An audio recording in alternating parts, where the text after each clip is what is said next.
Hello friends, welcome to খেল দুনিয়া। পরপর দু ম্যাচে পয়েন্ট নষ্ট মোহনবাগানের। গতদিন জামশেদপুরের পর আজ চেন্নাইয়ের বিরুদ্ধে পয়েন্ট নষ্ট করলো মোহনবাগান। এর ফলে লিগ টেবিল কিন্তু আবার ওপেন হয়ে গেল এবং মোহনবাগান কিন্তু অনেকটাই চাপে পড়ে গেল। এবং এই ঘটনার জন্য পুরোটাই দায় কিন্তু কোচ হোসে মলিনা। কারণ আজকের যদি তোমরা দলটা দেখো, সেক্ষেত্রে দেখা যাবে যে মোহনবাগানের পুরো দলটাকেই প্রায় বসিয়ে দিয়েছে মলিনা এবং সেকেন্ড টিম প্রায় নামিয়ে দিয়েছে মলিনা। তো এটা কী কারণে তিনি করলেন, কেন করলেন, এটা কিন্তু বোঝা গেল না। হ্যাঁ, আগের দিন সমালোচনা হচ্ছিল লিস্টন এবং জেমি ম্যাকলারেনকে নিয়ে, যে তারা একের পর এক গোল মিস করছে, এবং মনভীর সিং তিনিও কিন্তু সেই লিস্টে ছিলেন। তো তাদেরকে একটা শিক্ষা দেওয়ার জন্য তাদেরকে কিছুক্ষণ বসানোর একটা কথা বলছিল সমস্ত সমর্থকরাই। তবে আজকের যেটা মলিনা করলো সেটা কিন্তু একেবারে ইচ্ছাকৃতভাবে পয়েন্ট নষ্ট করার সমান। এবং তার যে এইরকমভাবে কোনো দল নামাতে পারে, তার হাতে এত প্লেয়ার থাকা সত্ত্বেও কীভাবে তিনি করতে পারলেন সেটা কিন্তু বোঝা গেল না। এবং প্রথম থেকেই দলটা একদমই খেলতে পারেনি। প্রথম মিনিট থেকেই মোহনবাগান কিন্তু আজকের একদম ব্যাকফুটে ছিল বলাই যায়। উল্টো দিকে চেন্নাই কিন্তু আজকে যথেষ্ট আক্রমণ করেছে এবং এক এক সময় কিন্তু মনে হয়েছে মোহনবাগানই হয়তো গোল খেয়ে যাবে। এবং মোহনবাগানের উল্টো দিকে মোহনবাগানের যে গোল করার সুযোগ সেটা কিন্তু একদম নেই বললেই চলে। মানে খুব পজিটিভ যে কোনো অ্যাটাক হয়েছে বা পজিটিভ যে গোল করার সুযোগ মোহনবাগান পেয়েছে সেটা কিন্তু একদমই হয়নি। তো আজকের প্রথম একাদশে কামিংসকে কেন রাখা হয়নি সেটাও বোঝা গেল না, কারণ জামশেদপুর ম্যাচে কামিংস কিন্তু দুর্দান্ত পারফরমেন্স করেছিলেন। তো সেদিনও তাকে হঠাৎ করে তুলে নিয়ে জেমি ম্যাকলারেনকে রেখে দেওয়া হলো। আজকেরও দেখা গেল যে কামিংসকে প্রায় নামানোই হলো না, একদম 86-87 মিনিটে এসে তাকে নামানো হলো। তো এটা কী কারণে করা হলো কোচ একমাত্র বলতে পারবেন, যে তার মাথায় কী চলছিল।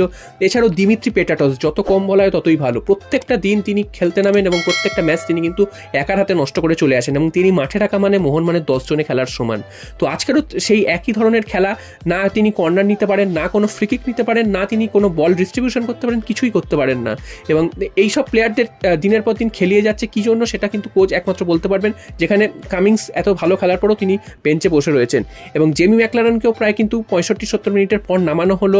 যদিও জেমি ম্যাকলারেন আগের দিনও অনেক গোল মিস করেছেন এবং আজকেরও তিনি নামার পর কিন্তু সেই একই ছবি তার দিক থেকেও।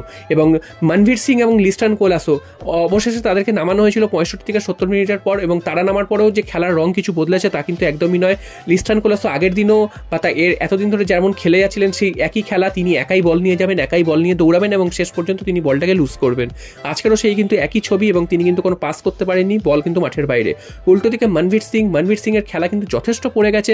তার ক্ষেত্রেও একই লিস্টনের মতন একই ব্যাপার দেখা গেছে, যে তাকে বল দিলে তিনি বল নিয়ে একাই যাবেন এবং সেই শেষ পর্যন্ত সেই বলটাকে কিন্তু তিনি নিজের পা থেকে লুজ করবেন। তো সব মিলিয়ে মোহনবাগান আজকে জঘন্য ফুটবল খেলেছে। আগের দিন জামশেদপুরের বিরুদ্ধে ড্র করা হয়েছিল, সেই ম্যাচে কিন্তু ফার্স্ট হাফে দুর্দান্ত ফুটবল খেলেছিল মোহনবাগান এবং তারপর কিন্তু একটা হঠাৎ করে গোল খেয়ে যায়। সেটা নিয়েও সমালোচনা হয়েছে যে কেন মোহনবাগান এইভাবে গোলটা খেলো এবং তারপর কেন মোহনবাগান পাল্টা আক্রমণ করলো না। যদিও আজকের ম্যাচটা নিয়ে কিন্তু সেরমভাবে কিছু বলারই নেই, কারণ আজকের ম্যাচটা মলিনা কিন্তু চেয়েছিলেন যাতে মোহনবাগান পয়েন্ট নষ্ট করে, তেমনটাই কিন্তু দেখে মনে হলো।